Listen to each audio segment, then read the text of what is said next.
I am anointed to impact millions for the kingdom. I am anointed for rising royal dynasties to disciple nations. I am anointed to produce massive wealth for kingdom impact in Jesus' name. Praise the Lord.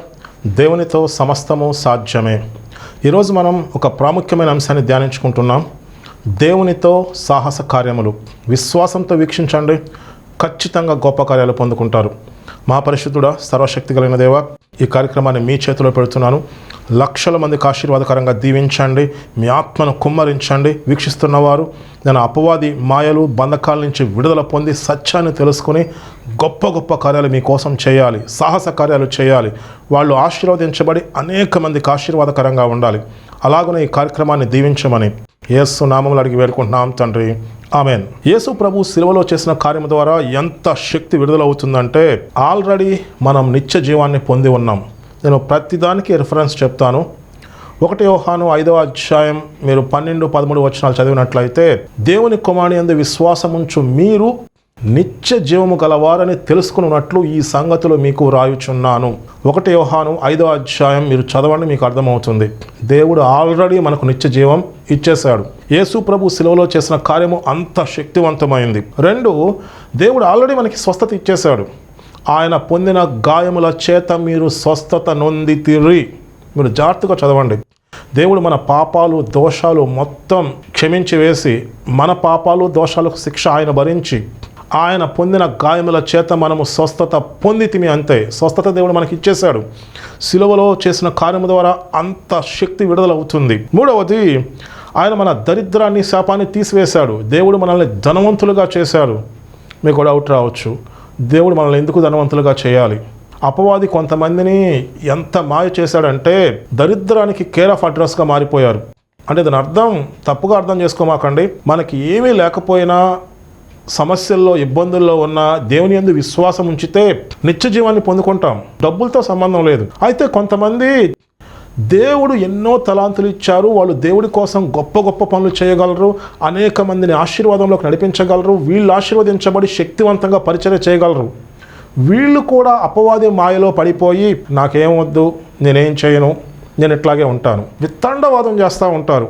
నేను దరిద్రానికి care of address అని దాన్ని చెప్తున్నాను. ఇక్కడ డబ్బులు లేకపోవడం సమస్య కాదు. దేవుడు డబ్బులు ఉన్నాయా లేవా చూడ్డు. దేవుడిని అంగీకరించినప్పుడు మనం నిత్య జీవాన్ని పొందుకుంటాం. నేను చెప్పిన పాయింట్ మీరు అర్థం చేసుకోవాలి. అనేకమైన తలాంతులు ఉన్నవాళ్ళు, గొప్ప గొప్ప పనులు చేయడానికి అవకాశం ఉన్నవాళ్ళు, సామర్థ్యం ఉన్నవాళ్ళు కూడా అపవాది మాయలో పడిపోయి నాకేం వద్దు, నాకు ఇక్కడ ఏం వద్దు, నేనేం చేయను, ఇంకెవరైనా చేస్తే నేను ఒప్పుకోను, అబద్ధ ప్రవక్త, ఇలా అపవాది మాయలో జీవిస్తున్నారు. ప్రాస్పరిటీ గాస్పల్ అంటున్నారు. నేను ఇంకో మాట దేవుడు నాకు బయలుపరిచారు. ఎవరు చెప్పండ్రో చెప్పడానికి ధైర్యం సరిపోయి ఉండదు. దరిద్రానికి కేర్ ఆఫ్ అడ్రస్గా మారిపోయారు కొంతమంది. దరిద్రపు గాస్పుల్, దరిద్రపు సువార్త కూడా చెప్తున్నారు. మనం సత్యాన్ని తెలుసుకోవాలి. సత్యము మనల్ని స్వతంత్రులుగా చేస్తుంది. నేను దాని గురించి మీకు చక్కగా వివరించాను.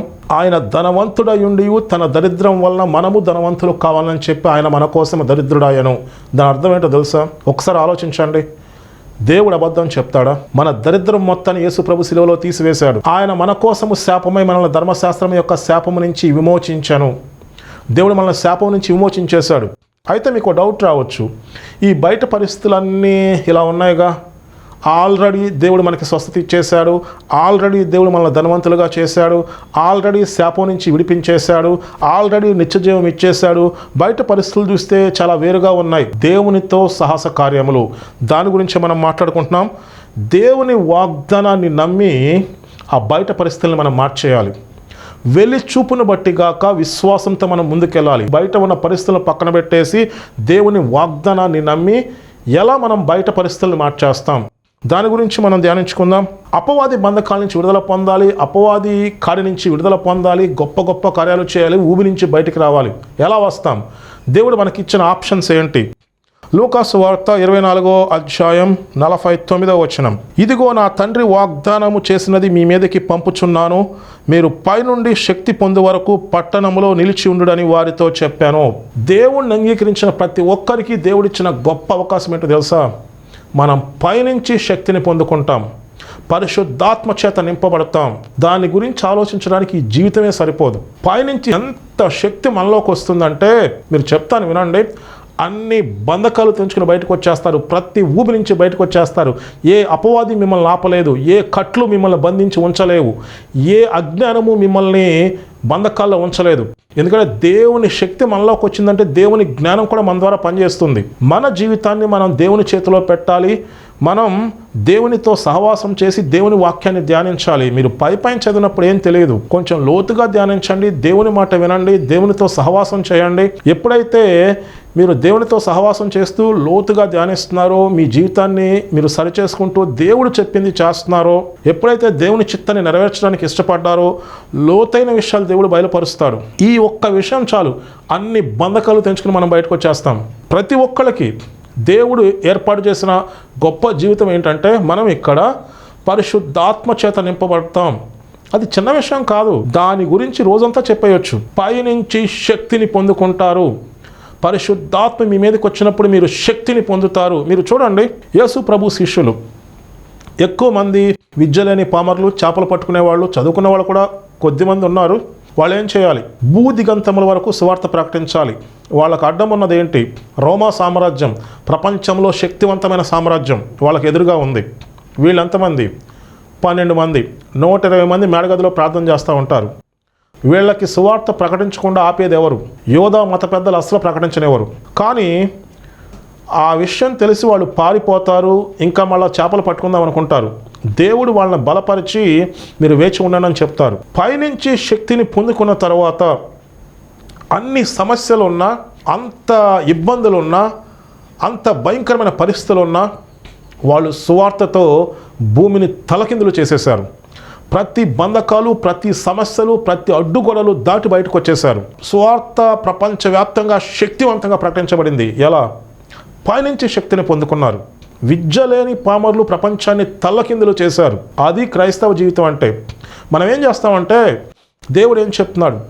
జనాలు అపవాది బంధకాల్లో, అపవాది కాడి కింద నలిగిపోతున్నారు. అపవాది బంధకాల్లో భయంకరమైన జీవితాలు జీవిస్తూ నరకానికి వెళ్ళిపోతున్నారు. భయంకరమైన సమస్యలు ఉన్నాయి. ఈ లోకం నరకంగా మార్చేశాడు అపవాది. మనం ఏం చేయాలి? దాన్ని ఏదైనా వనంగా మార్చాలి. ఈ లోకాన్ని మనం పరలోకంగా మార్చాలి. మీకు డౌట్ రావచ్చు, ఈ లోకాన్ని మనం పరలోకంగా ఎందుకు మార్చాలి?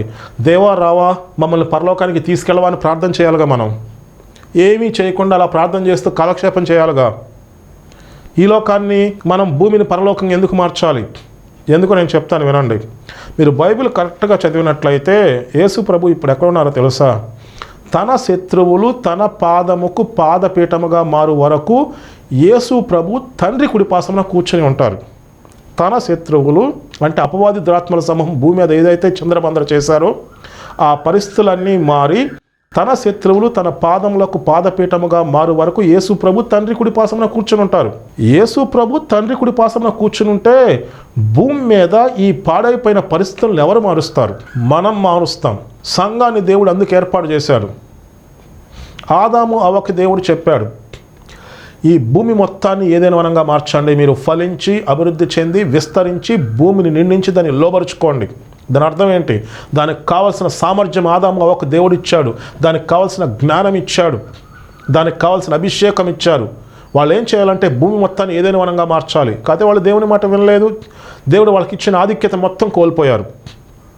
దేవుడు అక్కడితో వదిలేయలేదు. యేసు ప్రభు ఈ లోకానికి వచ్చి మన పాపాలు మన దోషాల నిమిత్తం వెల చెల్లించి దేవుని రాజ్యాన్ని మన మధ్యకు తీసుకొచ్చారు. ఇప్పుడు దేవుడు పైనుంచి శక్తితో మనల్ని నింపి ఈ పాడైపోయిన భూమిని ఏదైనా వనంగా మార్చమంటున్నాడు. పాడైపోయిన భూమిని పరలోకంగా మార్చమంటున్నాడు. ఇన్ని బంధకాల్లో మనుషులు జీవించాల్సిన అవసరం లేదు. ఇంత ఊబిలో ఉండాల్సిన అవసరం లేదు. మనం ఎవరం? మన తండ్రి రాజులకు రాజు. మనం రాజు కుమారులం, రాజు యొక్క పిల్లలం. ఈ అపవాది మాయలో పడి సమస్యల్లో జీవించి జీవించి జీవించి మనుషులు ఎలా మారిపోయారంటే, నేను ఎందుకు పనికిరాను, నేనేం చేయలేను, నా జీవితం వింతే, నేను పరలోకం వెళ్ళిపోతాను. ఎవరన్నా దేవుని కోసం గొప్ప గొప్ప పనులు చేస్తుంటే అబద్ధ ప్రవక్త. గొప్ప గొప్ప పనులు ఎలా చేయాలి? అది కుదరదే. ఎందుకు పనికిరావని చెప్పాలి, పరలోకం వెళ్ళిపోతామని చెప్పాలి. వితండవాదం నేర్చుకున్నారు. మీరు బైబిల్ చదివారా? బైబిల్ ఏముంటుందంటే, పిరికి వారు, చేతకాని వారు పరలోక రాజ్యాన్ని స్వతంత్రించుకొనరు. నేను షాక్ అయిన చదివి. పిరికి వారు, చేతకాని వారు పరలోక రాజ్యాన్ని స్వతంత్రించుకున్నారు. నువ్వేం మాట్లాడుతున్నావు చెప్పండి? మీరేం మాట్లాడుతున్నారు? కరెక్ట్ ఒకసారి ఆలోచించుకోండి. నేను దేవుని మాట డైరెక్ట్గా చెప్తాను, ధైర్యంగా చెప్తాను. ఆయన వాక్యము ఎంత శక్తి కలదంటే బండల్ని బద్దలు కొట్టే సుత్తి వంటిది. మీ జీవితం మారాలి, మీ ఆలోచనలు మారాలి, మీరు అపవాది బంధకాల నుంచి బయటకు వచ్చేయాలి. ఏం చెప్తున్నారు మీరు అంటే, ఏం చేయలేము దేవా, పరలోకానికి తీసుకెళ్ళిపో, అంత్యక్రీస్తు వచ్చేస్తున్నాడు, భయపెడతా ఉంటారు. అబద్ధ ప్రవక్త వచ్చేస్తున్నాడు, అంత్యక్రీస్తు వచ్చేస్తున్నాడు, ఇంకైపోయింది ఇంకైపోయిందా? నువ్వెందుకున్నావు భూమి మీద? పైనుంచి శక్తిని పొందుకుని ఈ తరంలో మనం దేవుని చిత్తాన్ని నెరవేర్చాలి, అపవాది క్రియలు లయపరచాలి. అందుకు మనం ఉన్నాం. తర్వాత మీరు చూసినట్లయితే కొలసీలకు రాసిన పత్రిక 1వ అధ్యాయం 13వ వచనం, ఆయన మనల్ని అంధకార సంబంధమైన అధికారం నుండి విడుదల చేసి తాను ప్రేమించిన తన కుమారుడి యొక్క రాజ్య నివాసులుగా చేశాను. దేవుడు మనల్ని అంధకార సంబంధమైన అధికారం నుంచి విడిపించి తన కుమారుని యొక్క రాజ్య నివాసులుగా చేశారు. నువ్వు యేసు ప్రభుని అంగీకరించావంటే ఇంకో విషయం ఏంటంటే, నువ్వు అపవాది రాజ్యంలో లేవు, దేవుడు నిన్ను దేవుని కుమారుని యొక్క రాజ్య నివాసులుగా చేశాడు. తర్వాత చూడండి, నువ్వు ఇప్పుడు దేవుని రాజ్యంలో ఉన్నావంటే ఒకసారి ఆలోచించండి. మనం ఆత్మీయ పోరాటంలో ఉన్నాం. మన శత్రువు అపవాది దురాత్మల సమూహం మనల్ని చూసి భయంతో పారిపోతున్నారు. ఒక్కసారి ఇమాజిన్ చేయండి. అది నువ్వు ఆత్మీయ పోరాటానికి వెళ్తున్నావు, అపవాది దురాత్మల సమూహం ప్రజల జీవితాలని చిందరవందర చేసేస్తున్నాయి, అపవాది కాడి కింద నలిగిపోతున్నారు, బంధకాల్లో, బలహీనతల్లో, దరిద్రంలో, భయంకరమైన పరిస్థితుల్లో ఉన్నారు. వీళ్ళందరినీ విడిపించడానికి నువ్వు వెళ్తున్నావు. నిన్ను చూసి అపవాది దురాత్మల సమూహం పారిపోతున్నాయి. ఒకసారి ఇమాజిన్ చేయండి. అట్లెట్లా జరుగుద్దని మీరు అనుకోవచ్చు. దేవుడు మిమ్మల్ని అభిషేకిస్తే మనం పైనుంచి శక్తిని పొందుకుంటే ఎలా జరుగుద్దో మీకు చెప్తాను చూడండి. మీకు పాత నిబంధనలో నేను ఎగ్జాంపుల్తో సహా చెప్తాను. మీరు గిద్యోను గురించి మీకు తెలిసే ఉంటుంది. గిద్యోను మిద్యానీయులకు భయపడి దాక్కుంటాడు. అప్పుడు దేవుడు వచ్చి ఏమంటాడు? పరాక్రమము గల బలాఢ్యుడా, నేను నీకు తోడై ఉన్నాను, నువ్వు వెళ్ళి మిద్యానీయుల చేతి నుంచి ఇజ్రాయేలును విడిపించు. గిద్యోను షాక్ అయిపోతాడు. ఆయన మిద్యానీయులకు భయపడి దాక్కుంటే ఇప్పుడు దేవుడు ఏమంటున్నాడు? పరాక్రమము గల బలాఢ్యుడా, నేను పంపిస్తున్నాను, నువ్వు వెళ్ళి మిద్యానీయుల చేతి నుంచి ఇజ్రాయేలును విడిపించు. గిద్యోను నమ్మాడు. కొంచెం డౌట్ వస్తుంది కానీ నమ్మాడు. దేవుడు చెప్పాడంటే దాని అర్థం ఏంటంటే శత్రువులు భయపడుతూ ఉంటారు. మీకు ఆ వాక్యం చూపిస్తాను చూడండి. న్యాయాధిపతులు 7వ అధ్యాయం 13 నుంచి 14 వచనాలు. గిద్యోను వచ్చినప్పుడు ఒకడు తాను కనిన కలను తన చెలికానికి వివరించుచుండెను. ఎట్లనగా, నేనొక కలగంటిని, అదేమనగా యవల రొట్టె ఒకటి మిద్యానీయుల దండులోనికి దొర్లి ఒక గుడారమునకు వచ్చి దాన్ని పడగొట్టి తలకిందులు చేసినప్పుడు ఆ గుడారము పడిపోయినని చెప్పాను. అందుకు వాని చెలికాడు, అది ఇజ్రాయేలీయుడైన యోవాషు కుమారుడగు గిద్యోను ఖడ్గమే గాని మరేమీ కాదు. దేవుడు మిద్యానీయులను ఈ దండంతను అతని చేతికి అప్పగింపబోచున్నాడని ఉత్తరం ఇచ్చాను. ఇంతకీ గిద్యోను 300 మందిని తీసుకుని మిద్యానీయులను జయించడానికి వెళ్తారు. మిద్యానీయులు లెక్కలంతమంది సైన్యం ఉంటారు. దేవుడు అంటాడు, నువ్వు లేచి వెళ్ళు, నేను వాళ్ళని మీ చేతికి అప్పగించేశాను అంటాడు. నీకేమైనా భయం ఉంటే ఒక్కసారి వెళ్ళి చూడు అంటాడు. ఈ గిద్యోను తన పనివాడిని తీసుకుని చూసినప్పుడు వాళ్ళు ఏం మాట్లాడుకుంటున్నారంటే భయంతో వణికిపోతూ ఉంటారు. దేవుడు గిద్యోనికి మిద్యానీయులందరిని అప్పచెప్పేశారు. వాళ్ళు భయపడిపోతూ ఉంటారు. మీకు అర్థమైందా? దేవుని అభిషేకం పొందామంటే, పైనుంచి శక్తిని పొందామంటే అపవాది దురాత్మల సమూహం నువ్వు కనపడితే భయంతో వణుక్కుంటూ మళ్ళీ పారిపోతాయి. బైబిల్ ఏముందంటే, దేవుని కుమారుల ప్రత్యక్షత కొరకు సృష్టి మిగుల ఆశతో తేరి చూచుచూ కనిపెట్టుచున్నది. దేవుని కుమారుల కోసం. ఇంతకీ ఎవరు ఈ దేవుని కుమారులు? ఎందరైతే యేసు ప్రభువుని అంగీకరించారో వాళ్ళందరూ దేవుని పిల్లలు అవటానికి అధికారము అనుగ్రహించబడింది. నువ్వు యేసు ప్రభువుని విశ్వసించావంటే, రక్షకునికి అంగీకరించావంటే మనం దేవుని కుమారులం, దేవుని కుమార్తెలం. దేవుడు మనకి ఏమైతే ఫెసిలిటీస్ ఇచ్చాడో అది తెలుసుకుంటే అసలు నువ్వు ఆ బంధకాల్లో, సమస్యలో, ఊబిలో ఉండాల్సిన అవసరమే లేదు. పైనుంచి మనం శక్తిని పొందుకుంటాం. మనం దేవుని మాట విన్నప్పుడు, మన జీవితాన్ని సరిచేసుకుని మనం దేవుడు చెప్పింది చేస్తున్నప్పుడు, దేవుని పనికి ఇస్తున్నప్పుడు, ఇవి చాలా ముఖ్యం. ఇంత అభిషేకము, ఇంత సామర్థ్యం దేవుడు ఎందుకు ఇస్తాడు? మనం దేవుని మాట వింటున్నాం, మనం దేవుడి చిత్తాన్ని నెరవేర్చడానికి ఇష్టపడుతున్నాం, మనం దేవుని పనికి ఇస్తున్నాం, నమ్మకంగా ఉన్నాం. దేవుడు ఎంత అభిషేకం ఇస్తాడు, సామర్థ్యం ఇస్తాడు. మనల్ని చూసి దురాత్మలు మొత్తం వదిలి పారిపోతాయి. కొంతమంది దైవజనులు ఉంటారు, వాళ్ళు ఒక సిటీలో అడుగు పెడితే ఆ సిటీలో ఉన్న దురాత్మలు మొత్తం పారిపోతాయి. అంత అభిషేకం పనిచేస్తూ ఉంటుంది వాళ్ళలో. దేవుడు మనకి ఎన్ని ఫెసిలిటీస్ ఇచ్చాడు. మనం పైనుంచి శక్తిని పొందుకుంటాం. అందరి కొరకు మనం దేవుని మాట వినాలి, మనం దేవుని చిత్తాన్ని నెరవేర్చాలి, దేవుడు మనల్ని అంధకార సంబంధమైన అధికారం నుంచి విడిపించి తన కుమారుని యొక్క రాజ్య నివాసులుగా చేశాడు. మనం పైనుంచి శక్తిని పొందుకుంటాం. పైనుంచి శక్తిని పొందుకున్నప్పుడు పరిశుద్ధాత్మ దేవుడు మనలో ఉంటాడు. నువ్వు నిలబడ్డావు అనుకో, దురాత్మలు చీకటి పారిపోతాయి, అపవాది కట్లు తెంపబడతాయి, బంధకాల నుంచి జనాలు బయటకు వచ్చేస్తారు, అపవాది మాయ నుంచి బయటకు వచ్చేస్తారు, వాళ్ళ ఆశీర్వాదాన్ని పొందుకుంటారు, గొప్ప గొప్ప కార్యాలు పొందుకుంటారు, నిత్య జీవానికి వారసులు అవుతారు, దేవుని చిత్తం నెరవేర్చబడుతుంది. అది కదా మనం చేయాల్సింది. ఎందుకంటే మనలో ఎవరున్నారు? పరిశుద్ధాత్మ దేవుడు. పరిశుద్ధాత్మ దేవుడు ఎంత శక్తి పనిచేస్తుందో తెలుసా మన ద్వారా? దేవుడు భూమి మీద మనిషి ద్వారా పనిచేస్తూ ఉంటాడు. ఇజ్రాయేలీయులు ఐగుప్తులో బానిసలుగా ఉన్నారు. ఐగుప్తు ప్రపంచంలో శక్తివంతమైన దేశం. ఎంతమందిని పంపించాడు దేవుడు? ఒక 10 లక్షల మంది సైన్యాన్ని పంపించాడా? లేదు. ఒక్క మనిషిని అభిషేకించి పంపించాడు, మోషే. ఐగుప్తులో చీకటి, దురాత్మలు, భయంకరమైన పరిస్థితులు ఉంటాయి. ఒక్క మోషేని దేవుడు అభిషేకించి పంపించాడు. మోషే వెళ్ళి మోషే ఐగుప్తు దేశాన్ని గడగడలాడించేశాడు. ఇజ్రాయెల్ ప్రజల్ని బంధకాల నుంచి విడిపించి బయట తీసుకొచ్చేస్తాడు దేవుని సహాయంతో. దేవుని శక్తి మనలో పనిచేస్తుంది. దేవుని ప్రజలు అజ్ఞానంలో జీవిస్తున్నారు. బైబిల్ ఏముందంటే, నా జనులు జ్ఞానము లేని వారే నశించిపోతున్నారు. యేసు ప్రభు సిలువలో చేసిన కార్యం ద్వారా అంత శక్తి విడుదలవుతుంది. ఆ విషయం చాలామందికి తెలియట్లేదు. ఇంకా మనం కొన్ని విషయాలు మీకు వాక్యంలో చూపిస్తాను. యోహాను సువార్త 16వ అధ్యాయం 8 నుంచి 11 వచనాలు. ఆయన వచ్చి పాపమును గూర్చియు నీతిని గూర్చియు తీర్పును గూర్చియు లోకమును ఒప్పుకొన చేయును. లోకులు నా యందు విశ్వాసం ఉంచలేదు గనుక పాపమును గూర్చియు, నేను తండ్రి వద్దకు వెళ్ళటం వలన మీరిక నన్ను చూడరు గనుక నీతిని గూర్చియు, ఈ లోకాధికారి తీర్పు పొంది ఉన్నాడు గనక తీర్పును గూర్చి ఒప్పుకొన చేయును. పరిశుద్ధాత్మ దేవుడు ఏమి ఒప్పుకొన చేస్తారు? చాలా స్పష్టంగా బైబిల్లో ఉంది, చూడండి. యోహాను సువార్త 16వ అధ్యాయం 8 నుంచి 11 వరకు, 9 నుంచి 11 వరకు నేను చదువుతున్నాను, చూడండి. లోకులు నా యందు విశ్వాసం ఉంచలేదు గనక పాపమును గూర్చియు. లోకంలో ఉన్నవాళ్ళు విశ్వాసం ఉంచలేదు కాబట్టి వాళ్ళకి పాపాన్ని గురించి పరిశుద్ధాత్మ దేవుడు ఒప్పింపజేస్తాడు. ఎవరికి? లోకంలో ఉన్న వాళ్ళకి. మనకి, నేను తండ్రి వద్దకు వెళ్ళటం వలన మీరిక నన్ను చూడరు కనుక నీతిని గూర్చి, మనకి పరిశుద్ధాత్మ దేవుడు ఏమి ఒప్పింపజేస్తాడు? నీతిని గూర్చి. దేవుడు మన పాపాలు, మన దోషాలు ఆయన భరించేసి ఆయన నీతిని మనకి ఇచ్చాడు. నీతిని దానంగా ఇచ్చాడు. ఉచితంగా మనం నీతిని పొందుకున్నాం. మన దోషాలు ఆయన భరించేసి ఆయన నీతిని మనకి ఇచ్చేశాడు. నీతిని గురించి మనల్ని ఒప్పింపజేస్తాడు.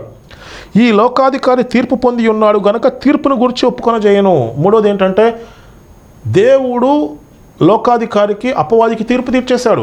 తీర్పును గురించి దేవుడు మనల్ని ఒప్పింపజేస్తాడు. యోహాను సువార్త 12వ అధ్యాయం 31వ వచనం. ఇప్పుడు ఈ లోకమునకు తీర్పు జరుగుచున్నది, ఇప్పుడు ఈ లోకాధికారి బయటకు త్రోసివేయబడును. ఇక్కడ ఏం జరిగిందో తెలుసా? యేసు ప్రభు శిలువలో వెల చెల్లించినప్పుడు అపవాది తీర్పు తీర్చేశాడు. తీర్పు తీర్చేసి ఆ తీర్పును ఎస్టాబ్లిష్ చేయడానికి సంఘాన్ని భూమి మీద స్థాపించాడు. అంటే దేవుడు జడ్జిమెంట్ ఇచ్చేశాడు. ఇప్పుడు ఏమైతే జడ్జిమెంట్ ఇచ్చాడో ఆ జడ్జిమెంట్ని ఎస్టాబ్లిష్ చేయాలి. భూమి అపవాది కమంద హస్తాల నుంచి బయటకు వచ్చేసి భూమి పరలోకంలా ఉండాలి. అది ఎవరు చేస్తారంటే సంఘం చేయాలి. సంఘం ఎలా చేస్తుంది? మనం పైనుంచి శక్తిని పొందుకుంటాం. దేవుడు మనకి జ్ఞానం ఇస్తాడు. దేవుడు మనతో పాటు పనిచేస్తాడు. మనం దేవుడిని నమ్మాలి. ఇక్కడ సమస్య ఏంటంటే, దేవుడిని నమ్మకుండా లోకంలో ఉన్న అన్ని విషయాలు నమ్ముతున్నారు క్రైస్తవులు. దేవుడిని నమ్మాలి, దేవుని పనికి ఇవ్వాలి, మన జీవితాన్ని సరిచేసుకోవాలి, దేవుడు చెప్పింది మనం చేయాలి. అలా చేస్తున్నప్పుడు ఏంటంటే దేవుని శక్తి మనలో పనిచేస్తుంది. మన ద్వారా దేవుడు గొప్ప గొప్ప పనులు చేస్తాడు. ఒకసారి ఆలోచించండి, క్రైస్తవులు ఎలా ఆలోచిస్తూ ఉంటారంటే, నా సమస్యల నుంచే నేను బయటికి రాలేకపోతున్నాను, ఎప్పటి నుంచో సమస్యలు, దేవుడిని నమ్ముకున్నాం, ఆయన ఈ జీవితం ఎట్లాగే ఉంది, నా జనులు జ్ఞానము లేని వారై నశించిపోవచ్చున్నారు. దేవుడు మనకి ఎన్ని అవకాశాలు ఇచ్చారో తెలుసా? యేసు ప్రభు శిలువలో చేసిన కార్యం ద్వారా ఎంత శక్తి విడుదలవుతుందో తెలుసా మీకు? మీరు సత్యాన్ని తెలుసుకోండి, ఈ వాక్యం వినండి, అనేక మందికి తెలియచేయండి. ఎంత శక్తి విడుదలవుతుందంటే మీరు కరెక్ట్గా వినండి. మీరు బంధకాల నుంచి బయటకు రావడమే కాదు, అనేక మందిని మీరు బంధకాల నుంచి బయటకు తీసుకొస్తారు. ఇప్పుడు లోకమునకు తీర్పు జరుగుచున్నది, ఇప్పుడు ఈ లోకాధికారి బయటకు తోసివేయబడెను. ఇప్పుడు తీర్పు జరుగుతుంది, ఇప్పుడు ఈ లోకాధికారి బయటకు తోసివేయబడతారు. కరెక్ట్గా వినాలి. దేవుని కుమారుల ప్రత్యక్షత కొరకు సృష్టి మిగుల ఆశతో తేరి చూచుచూ కనిపెట్టుచున్నది. మనమే దేవుని కుమారులం. దేవుని కుమారులం అంటే మనం దేవుని మాట వింటాం, దేవుడు చెప్పింది చేస్తాం, మన జీవితాన్ని దేవుని చేతిలో పెడతాం, మనం దేవుని పనికి ఇస్తాం, దేవుడు బలమైన అభిషేకంతో మనల్ని నింపుతారు, మనం దేవుని దగ్గర నేర్చుకుంటాం, దేవుని జ్ఞానాన్ని పొందుకుంటాం, పైనుంచి శక్తిని పొందుకుంటాం, అన్ని బంధకాలు తెంచుకుని బయటకు వచ్చేస్తాం. గొప్ప ఆశీర్వాదము, విడుదల, స్వస్థత మనకి రావటమే కాదు, అనేక మందిని బంధకాల నుంచి విడిపిస్తాం, అనేక మంది జీవితాల్లో వెలుగు నింపుతాం. వాళ్ళు సత్యాన్ని తెలుసుకుంటారు, వాళ్ళు నిత్య జీవాన్ని పొందుకుంటారు, వాళ్ళు అభిషేకించబడతారు. ఇలా జరుగుతూ ఉండాలి. అది కదా దేవుడు చెప్పింది. ఆచారాలు పాటిస్తూ ఉంటారు. మీరు అపోస్తల కార్యంలో చూడండి, కమ్యూనియన్ ఇంటింటా ప్రతిరోజు తీసుకునేవాళ్ళు. మనవాళ్ళు చెప్తూ ఉంటారు, క్రైస్తవులలో నెలకొకసారి ప్రభు బల్ల తీసుకునే ఆచారము కలదు. ఆచారము కలదా? అది ఆచారమా? దానికోసం దేవుడు ప్రాణం పెట్టాడు కదా. యేసు ప్రభు శిలువలో ప్రాణం పెట్టడం ఆచారమా? మనం ఏమైనా చరిత్ర చెప్పుకోవడానికి ఇక్కడ ఉన్నామా? కథలు చెప్పుకోవడానికి ఇక్కడ ఉన్నామా? ఒక అతను పాస్టర్స్ గ్రూప్లో ఇలా పోస్ట్ పెట్టాడు.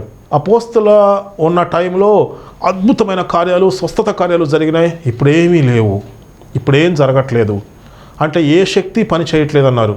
నేను ఇమీడియట్గా ఆన్సర్ పెట్టాను. నాకు ఒక డౌట్ వచ్చింది పాస్టర్ గారు, కనీసం దేవునిలో కూడా శక్తి ఉంది, అది కూడా పోయిందా అని నేను పెట్టాను. ఆయన ఒక్కసారి షాక్ అయి ఉంటాడు. ఏం మాట్లాడుతున్నాం మనం?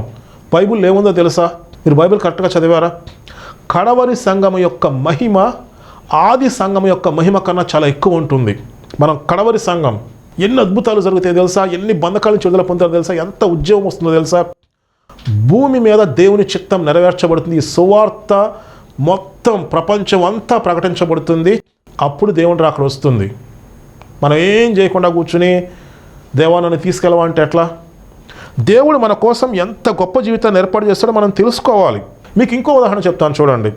దేవుడు ఇజ్రాయేలీయుల్ని ఐగుప్తు బానిసత్వం నుంచి విడిపించి పాలు తేనెలు ప్రవహించే దేశాన్ని దేవుడు మీకు ఇచ్చేసానని చెప్పాడు. 12 మంది దాన్ని వేగు చుట్టానికి వెళ్తారు. అందుట్లో 10 మంది భయపడిపోతారు. అమ్మో, అక్కడ అనాకు వంశస్థులు ఉన్నారు, మన వల్ల కాదు అని భయపడిపోతా వస్తారు. వీళ్ళు భయపడ్డారు కదా, వాస్తవం ఏంటో చూద్దాం. యెహోషువ గ్రంథం 2వ అధ్యాయం 9 నుంచి 11 వరకు. యెహోవా ఈ దేశమును మీకిచ్చుచున్నాడనియు, మీ వలన మాకు భయము పుట్టిననియు, మీ భయం వలన ఈ దేశ నివాసులందరికీ ధైర్యము చెడుననియు నేను ఎరుగుదును. మీరు ఐగుప్తు దేశంలో నుండి వచ్చినప్పుడు మీ ఎదుట యెహోవా ఎర్ర సముద్రపు నీరును ఎలాగు ఆరిపోచేసెనో, యోర్దాను తీరమునున్న అమోరీయుల 2 రాజులైన సీహోనుకును ఓగునకును మీరేమి చేసితురో, అనగా మీరు వారిని ఎలాగు నిర్మూలము చేసితురో ఆ సంగతి మేము వింటిమి. మేము వినినప్పుడు మా గుండెలు కరిగిపోయెను. మీ దేవుడైన యెహోవా పైన ఆకాశమందును క్రింద భూమి అందును దేవుడే. మీ ఎదుట ఎట్టి మనుషులకైనను ధైర్యం ఏమాత్రము ఉండదు. మోషే 12 మందిని వేగు చూస్తానికి పంపిస్తే ఈ 12 మందిలో 10 మంది ఏం చెప్పారు? అమ్మో, వాళ్ళు అనాక వంశస్థులు, మేము మిడతల వలె ఉన్నాం, వాళ్ళ దృష్టికి మిడతల వలె ఉన్నాం, వీళ్ళ దృష్టికి కూడా మిడతల వలె ఉన్నారంట. భయపెట్టేస్తారు మొత్తాన్ని. కానీ వాస్తవంగా ఏంటి? వాళ్ళు భయపడిపోతూ ఉంటారు. దేవుడు ఎర్ర సముద్రాన్ని ఎలాగో 2 పాయలుగా చేసి వీళ్ళని 6 నెలలు నడిపించారు. ఐగుప్తు దేశాన్ని వీళ్ళు ఎలా గడగడలాడించారు. అలాగే అమ్మోరీయులు రాజులైన 2 ఎలా వాళ్ళు ఓడించారు. ఎన్ని గొప్ప కార్యాలు జరిగినాయి. అవి చూసేసరికి ఈ కనాను దేశంలో ఉన్న వాళ్ళ గుండెలు కరిగిపోయినట్ట. వాళ్ళు భయంతో గడగడలాడిపోతూ ఉంటారు. సమస్య ఏంటి? వీళ్ళు దేవుడు చెప్పింది నమ్మలా, బయట పరిస్థితులను చూస్తున్నారు. అపవాది ఏం చేస్తాడంటే, అపవాదికి దేవుడు తీర్పు తీర్చేశాడు. అపవాదికి ఏ అవకాశం లేదు. అపవాది అబద్ధానికి జనకుడు, అబద్ధాలు చెప్తాడు, భయపెడతా ఉంటాడు. నువ్వు సత్యాన్ని తెలుసుకుంటే ప్రతి సమస్య నుంచి, ప్రతి బంధకం నుంచి, ప్రతి భయం నుంచి, ప్రతి అపవాది కాడి నుంచి నువ్వు బయటకు వచ్చేయచ్చు. నువ్వు తెలుసుకోవాల్సింది సత్యము తెలుసుకోవాలి. యేసు ప్రభు తను నమ్మిన యూదులతో అంటారు, మీరు నిజముగా నా వాక్యమందు నిలిచి ఉన్నవారైతే సత్యమును తెలుసుకుంటారు, సత్యము మిమ్మల్ని స్వతంత్రులుగా చేయును. క్రైస్తవులు లోకంలో విషయాలన్నీ తెలుసుకుంటారు. లోకంలో అనేకమైన అబద్ధాలు ఉంటాయి. అపవాది అబద్ధాలు, మొత్తం అపవాది అబద్ధానికి జనకుడు. ఆ అబద్ధాలన్నీ నమ్మేసి నా జీవితం ఇంతే, నా పరిస్థితి ఇంతే, అది తగ్గదు, ఈ సమస్య పోదు, ఇవన్నీ చెప్తా ఉంటారు. బైబిల్ ఏముంటుందంటే, ఆయన పొందిన గాయముల చేత మీరు స్వస్థత నొందితిరి. లోకంలో ఏముంటుంది? ఈ సమస్య పోదు, ఈ ఇబ్బంది పోదు, అది పోదు. ఆయన ధనవంతుడై ఉండి తన దరిద్రం వల్ల మనము ధనవంతులు కావాలని చెప్పి ఆయన మన కోసం దరిద్రుడయ్యారని చెప్పి బైబిల్లో ఉంది. ఈ దరిద్రం పోదు, ఈ సమస్య పోదు అని లోకంలో వింటూ ఉంటారు. ఈ క్రైస్తవులు ఎక్కువ మంది ఏంటంటే లోకం మాటలు విని అది నమ్మేస్తారు. కరెక్ట్గా వినండి. వర్డ్ కవెనెంట్స్, నిబంధన, వీళ్ళు నిబంధన చేస్తారు. లోకంలో కొన్ని మాటలు వింటారు. నీ జీవితం వింతే నువ్వు పనికిరావని ఎవరు అంటారు. వీళ్ళు ఏమంటారు? అవును అంటారు. అంటే ఏంటి? నిబంధన చేశారు. వాళ్ళ జీవితం పనికిరాదని వాళ్ళే చెప్తున్నారు, అదే నమ్ముతారు. ఈ సమస్య పోదంటారు, ఆ బలహీనత పోదంటారు, ఈ దరిద్రం పోదంటారు, ఈ జీవితం ఇంతే అంటారు. అది నమ్మి దాన్ని వాళ్ళు రియాలిటీలోకి తీసుకొస్తున్నారు. మేనిఫెస్టేషన్ అనమాట. నువ్వు ఏమి నమ్ముతావు అదే నీకు జరుగుతుంది. నీ నమ్మిక చొప్పున నీకు జరుగును. దేవుడు మనల్ని దరిద్రం నుంచి విడిపించేస్తే, శాపం నుంచి విడిపించేస్తే, మనకి స్వస్థత ఇస్తే, మనకు నిత్య జీవం ఇచ్చేస్తే, దేవుడు చెప్పింది నమ్మకుండా లోకంలో ఉన్నవన్నీ నమ్మేసి అది బలంగా నమ్మేయటం వల్ల నువ్వు ఏదైతే నమ్ముతున్నావు అదే నీకు జరుగుతుంది. నువ్వు అబద్ధాన్ని నమ్మావు, అపవాది ఏం చేస్తాడు? అబద్ధాన్ని నిజం చేస్తాడు. అపవాదికి చాలా శక్తి ఉంది, అపవాది బలవంతుడు, అమ్మో అమ్మో అమ్మో అంటారు. అపవాదికి నువ్వు బలం ఇచ్చావు. అపవాది నీ జీవితాన్ని ఫుట్బాల్ ఆడేస్తాడు. నువ్వు పాపం చేస్తున్నావు, దేవుడు చెప్పింది చేయట్లేదు, దేవుని మాట వింటలేదు, నువ్వు అపవాదికి శక్తి ఇచ్చావు. అపవాది నీ జీవితాన్ని ఫుట్బాల్ ఆడేస్తాడు. నువ్వు దేవుని మాట వింటే, నువ్వు దేవుడు చెప్పింది చేస్తే అపవాది పారిపోతాడు. దేవునికి లోబడండి, అపవాదిని ఎదిరించండి, అతడు మీ యొద్ద నుండి పారిపోవును. అది కదా మనం చేయాల్సింది. మీరు కరెక్ట్గా చూడండి, దేవుడు మన కోసం ఎంత గొప్ప జీవితాలను ఇచ్చాడంటే, నువ్వు చదువుకున్నావా, చదువు లేదా, లేకపోతే నీకు డబ్బులు ఉన్నాయా, డబ్బులు లేవా, వీటితో సంబంధం లేదు. నువ్వు యథార్థంగా దేవునిలో ఉంటే, దేవుని మాట వినటానికి ఇష్టపడితే పైనుంచి శక్తిని పొందుకుంటావు. నువ్వు దేవుని వాక్యాన్ని ధ్యానిస్తూ ఉంటే, దేవునితో సహవాసం చేస్తూ ఉంటే దేవుని జ్ఞానం నీకు వస్తుంది. నువ్వు సత్యాన్ని తెలుసుకుంటావు. నువ్వు ప్రతి బంధకాన్ని జయించుకుని బయటకు వచ్చేస్తావు. ప్రతి ఊబి నుంచి బయటకు వచ్చేస్తావు. నువ్వు అనేక మందిని బంధకాల నుంచి, సమస్యల నుంచి బయటకు తీసుకొస్తావు. దేవునితో సాహస కార్యాలు చేద్దాం రండి. ఈ మాటలు దేవుడు దీవించునుగాక. ఆమెన్. ఖబరమ షాందు లఖరమ సతు రహస్తల మరకయో షాందల యాబో రఖమర సదు లఖరహ షాందల. మహాపరిశుద్ధుడ, సర్వశక్తి కలిగిన దేవ, మేము ఎందుకు పనికిరాని వారిగా, పిరికి వారిగా, దేవ చేతకాని వారిలా ఉండటానికి కాదు. మీరు మీ వాక్యంలో చెప్పారు, పిరికి వారు, చేతకాని వారు దేవుని రాజ్యానికి పాత్రులు కారని. ప్రజలు సమస్యల్లో ఉన్నారు, బంధకాల్లో ఉన్నారు, అపవాది కాడి కింద నలిగిపోతున్నారు. మేము సత్యాన్ని తెలుసుకుని పైనుంచి శక్తిని పొందుకుని ఆయన ప్రజలు బంధకాల నుంచి విడిపించాలి, అపవాది కాడి నుంచి విడిపించాలి. చీకట్లో ఉన్నవారు గొప్ప వెలుగును చూడాలి, వాళ్ళ ఆశీర్వాదం పొందుకోవాలి, బంధకాల నుంచి బయటికి రావాలి, నిత్య జీవాన్ని పొందుకోవాలి. మేము లోకానికి ఉప్పై ఉన్నాం. ప్రజల జీవితాల్లో వెలుగు నింపాలి, సత్యాన్ని నింపాలి. మేమే సమస్యల నుంచి బయటికి రాలేమనుకుంటే ఎట్లా? దేవా, మీరు పైనుంచి శక్తి చేత మమ్మల్ని నింపుతారు. ప్రతి బంధకాన్ని, ప్రతి సమస్యను, ప్రతి అడ్డుగోలను జయించి మేము బయటకు వచ్చేస్తాం. ప్రతి దరిద్రాన్ని జయించి బయటకు వచ్చేస్తాం. ప్రతి బలహీనత నుంచి స్వస్థత వస్తుంది. అద్భుతమైన కార్యాలు జరుగుతాయి. మీతో మేము సాహస కార్యాలు చేయాలి, మీ చిత్తాన్ని నెరవేర్చాలి. అలాగున బలపరచండి.